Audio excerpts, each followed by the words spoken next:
आप सभी साथियों ने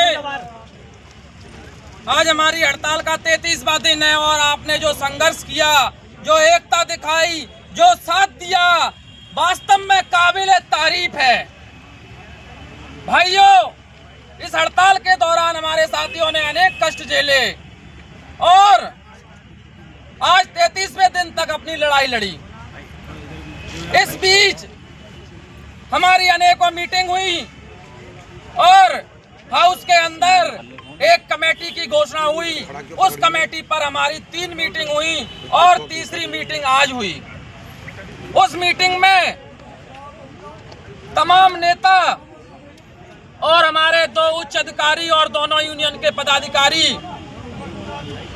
तीनों मीटिंगों में रहे और आज मीटिंग में सहमति बनी कि जो हमारी 27,000 सैलरी है उस पर कमिश्नर साहब के द्वारा मुख्यमंत्री महोदया जी को 7 दिन के अंदर पत्र लिखा जाएगा और उन्होंने अधिकतम 1 महीने का समय दिया है।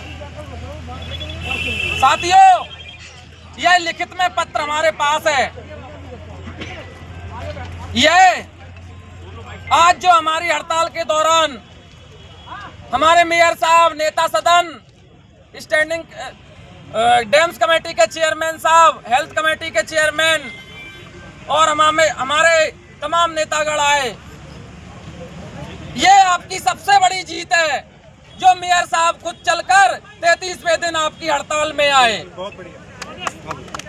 साथियों, इस बात को कम मत समझना और जो निर्णय लिया है, जिस समय निर्णय लिया है, बहुत सही निर्णय लिया है, इसमें कोई दो राय नहीं है। किसी भी साथी के मन में कोई बात नहीं आनी चाहिए।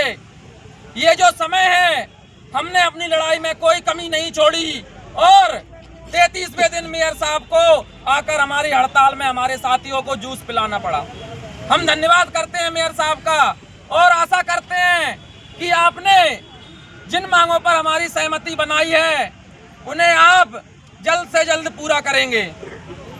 साथियों, आप सभी साथी कल 1 नवंबर 2025 से सर्कल पर अपनी ड्यूटी ज्वाइन करें और किसी साथी की कोई तनख्वाह नहीं काटी जाएगी।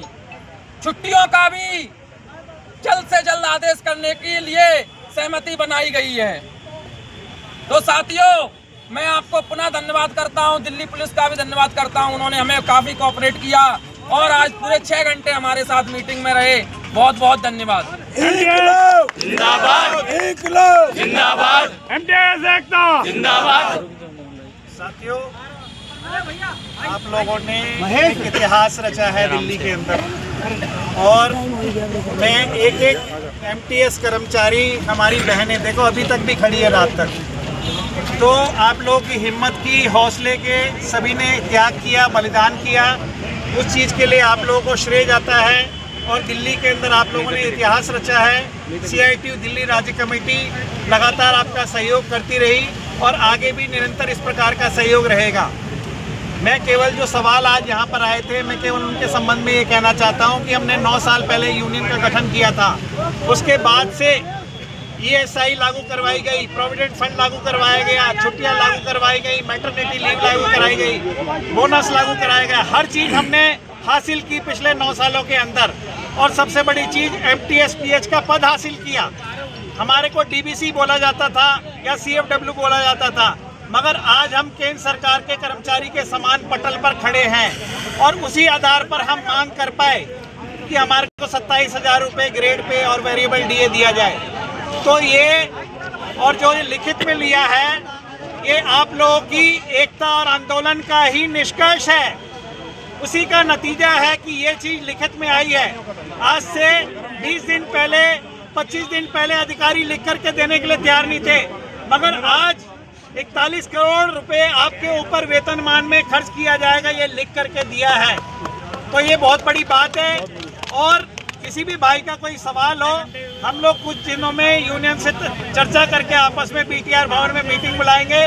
गोविंद भी हमारा भाई है, सारे लोग हमारे भाई हैं। आराम से बैठ करके ठंडे दिमाग से बात की जाएगी और आप सभी से निवेदन है धैर्य पूर्वक अपने अपने काम पे कल से लौटें। शुक्रिया साथियों। इंकलाब जिंदाबाद, इंकलाब जिंदाबाद। जो हमारे भाई अभी मैंने सुना कि आदेश की बात करते हैं, आदेश को लागू होने में भी समय लगता है। और जैसा कि हमारे परवेज भाई नेताजी ने लिख के दिया है, वो भी प्रोसीजर वही फॉलो होता जो प्रोसीजर अब फॉलो होगा। इसलिए धैर्य बनाए रखें। आपकी यूनियन पीछे नहीं हटी है। आपकी मांगों को मनवाने के बाद धरने को खत्म किया गया है। आप सब धैर्य बनाए रखें। जल्द ही इन सब चीज़ों के आदेश भी आप सबके समक्ष रखे जाएंगे। धन्यवाद। भाई हम भी यूनियन के साथ हैं। सारे साथ है भाई। कोई बात ना है, समझने की कोशिश करो।